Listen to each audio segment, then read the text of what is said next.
आस्था channel से निवेदन है और आप सब भी एलसीडी पर ध्यान देंगे और अपने अपने मोबाइल पर भी, जितने लोग टीवी पर कथा सुन रहे हैं वो, मोबाइल पर सुनने वाले वो, जो लोग कहते हैं शिव जी पर जल चढ़ा हुआ नहीं पीना चाहिए, उसके लिए मेरे वेद व्यास जी लिख रहे हैं पेज नंबर 75 विद्येश्वर संहिता। ध्यान रखिएगा। जो मनुष्य, उंगली पर ध्यान देंगे जो टीवी पर चल रही है, जो मनुष्य शिवलिंग को विधि पूर्वक स्नान कराकर उस स्नान के जल का 3 बार आचमन करता है, उसके कायिक, वाचिक और मानसिक तीनों प्रकार के पाप शीघ्र नष्ट हो जाते हैं। ये शिव पुराण। अब शंकर भगवान के शिवलिंग पर चढ़ा हुआ नैवेद्य, शंकर भगवान के शिवलिंग पर चढ़ा हुआ प्रसाद खा सकते हैं कि नहीं खा सकते? कोई कहता है महाराज जी स्वान की योनि हो जाएगी, कुत्ता बन जाओगे, कोई कहेगा ये बन जाओगे, कोई कहेगा वो बन जाओगे। अब उसको पढ़िए, पेज नंबर 75 शिव महापुराण विद्येश्वर संहिता। मेरी उंगली चल रही, वहां पर ध्यान देना। भगवान शिव का नैवेद्य अग्रह है। इस भगवान भावना को मन से निकाल दें कि शिव जी का चढ़ा हुआ प्रसाद नहीं खाया जाता, ये भावना मन से निकालें। शिव के नैवेद्य को देख लेने मात्र से भी सारे पाप दूर हो जाते हैं, खाने की तो बात ही दूसरी है। अब क्या लिखा है अगली लाइन, उसको खा लेने पर तो करोड़ों पुण्य अपने भीतर आ जाते हैं। आए हुए शिव नैवेद्य को, जो शंकर का प्रसाद है, शिव जी पे चढ़ा हुआ नैवेद्य है, अगर वो आपके सामने आ जाए उसको सिर झुकाकर प्रसन्नता पूर्वक खा लेना चाहिए। जो शंकर के चढ़े हुए नैवेद्य को ये कह देता है कि थोड़ी देर से खाऊंगा, वो पाप में लिप्त होता चले जाता है। यहां तक उसका वर्णन किया, वो मनुष्य पाप में बंध जाता है। इसलिए शंकर को चढ़ा हुआ नैवेद्य, भगवान का बस केवल नैवेद्य का दर्शन ही हो जाए तो जीव कोटि कोटि पुण्य प्राप्त कर लेता है। वो शिव तत्व है, ये शिव महापुराण है। अब आज के जमाने में नए नए पंथ बन गए, नए नए पंथ चल गए, तो उन्होंने अपने को उठाने के लिए शंकर जी की निंदा कर दी। शिव जी के मंदिर मत जाना, शंकर का प्रसाद मत लेना, शिव जी को देखना मत, शंकर के द्वार मत जाना। हम किसी पंथ की पुस्तक की बात नहीं करते, क्योंकि सब ने अपने अपने पंथ बनाए तो सब ने अपने अपने भाव से लिखा।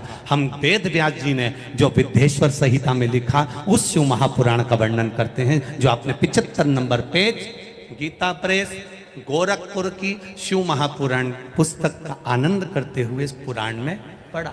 विद्येश्वर संहिता स्मरण, भ्रांति निकालो मन से। लोग भटकाएंगे, लोग तुम्हें भ्रमित करेंगे, तुम शंकर जी की आराधना करने लगोगे, भगवान का भजन करने लगोगे, भक्ति में डूबने लगोगे, तो लोग तुम्हें भ्रम उत्पन्न करेंगे। शंकर मंदिर मत जाना, शिव जी का प्रसाद मत लेना, शंकर जी पे चढ़ा हुआ जल मत पीना, लोग तुम्हें भ्रमित करेंगे। उस भ्रम से निकालती है मेरी शिव महापुराण की कथा। आप एक एक शब्द का स्मरण करो। मेरा निवेदन है, जिसने शिव को जान लिया उसने संपूर्ण जीवन भगवान के सुपुर्द अपना कर दिया और अपने जीवन को सार्थक बना लिया। तेरी कृपा बिना न हिले एक भी अणु, लेते हैं सांस तेरी कृपा से तनु तनु। बखान क्या करूं मैं राखों के ढेर का, चपटी भभूत में खजाना कुबेर का। विचार करिए, शिवलिंग का स्पर्श जीव को तार देता। इसलिए महाराष्ट्र में, दक्षिण में, साउथ में लिंगायत शैव संप्रदाय होती है। करें दर्शन आप लोगों ने।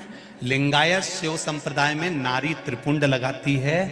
घर का लिंगायत शिव संप्रदाय में उनके गले में चांदी की डिब्बी में शिवलिंग पड़ा होता है, जो शरीर से रोज टच होता रहता है। और शिव लिंगायत, इस शिव लिंगायत संप्रदाय के अंतर्गत बिना शंकर के, बिना शिव के स्नान, बिना शिव के स्पर्श के इनका आनंद नहीं पाता।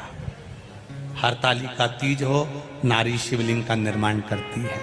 सोमवार हो, स्वयं शिव महापुराण की कथा कह रही है। 12 ज्योतिर्लिंग में से एक ज्योतिर्लिंग घृष्णेश्वर की कथा कर रही है।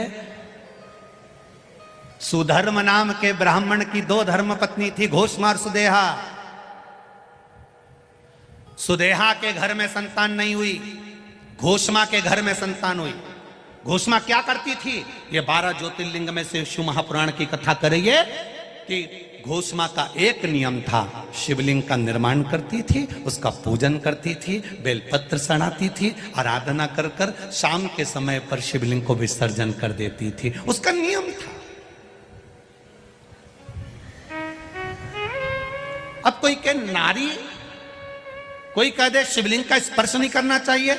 12 ज्योतिर्लिंग में से घृष्णेश्वर की कथा कर रही है, 12 ज्योतिर्लिंग में से एक ज्योतिर्लिंग की कथा कर रही है, भगवान शिव की कथा कर रही है। घोषमा सुधर्म नाम के ब्राह्मण की 2 धर्म पत्नियां, सुदेह और घोषमा। घोषमा अब शिवलिंग का निर्माण करना, पूजन करना, आराधना करना, अर्चना करना, शिवलिंग का आराधना में डूबी रहना। अपने बेटे को इसने सुदेहा को दे दिया। सुदेहा को लगा मेरी बहू मुझे नहीं पूछती, इसने अपने बेटे के टुकड़े कर कर कपड़े में बांधकर तालाब में फेंक दिया था।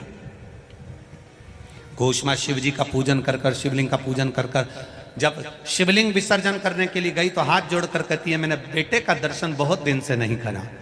शंकर भगवान ने 1 हफ्ते पहले मर गया था बेटा, पानी में टुकड़े कर कर डाल दिए थे। शंकर भगवान के शिवलिंग की पूजन वो घोषमा करती थी, इसलिए उसका बेटा 1 हफ्ते बाद पानी में से तैरता हुआ बाहर आया तो घृष्णेश्वर महादेव कहलाया। 12 ज्योतिर्लिंग में से एक ज्योतिर्लिंग है घृष्णेश्वर महादेव, जो घोषमा नाम की नारी भगवान शंकर की आराधना करती है। माता लक्ष्मी शिव की आराधना करती है, सावित्री माता शिव की आराधना करती है, अनसुईया माता शिव की आराधना करती है, मां अहिल्या शिव की आराधना करती है।